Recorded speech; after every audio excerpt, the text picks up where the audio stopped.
A building, bricks stacked one on top of another. Residents fill the rooms, their thoughts and words held within the walls for decades and decades. Albright, a tall brick building built in 1964 and is home to around 134 students.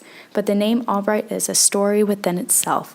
The legacy of Thelma Albright will always be remembered through this dormitory that stands tall on Queen's University of Charlotte. Stayed here for so many years, maybe 30, 40 years. She taught. She was the associate dean of students.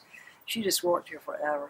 I remember when I was at Queen, she was taught Shakespeare, and I was kind of scared of her, so I took Shakespeare in summer school in my hometown, so I wouldn't have to have her because I was scared of her.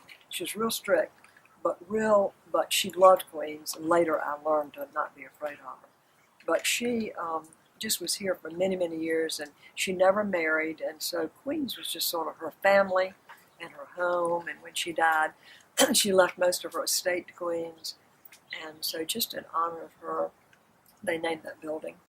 I now have something called the Albright Legacy Society, and that's sort of a society that honors anybody who has put Queens in their will or estate plans. So, if you have, and we a lot of alums and people do that, so they're in the Albright Legacy. That last week we just had a big dinner honoring donors and the people in the Albright Society. Decades and decades have passed since this beautiful campus was built. We walk where hundreds of former students have walked. We touch history. We feel history surround us.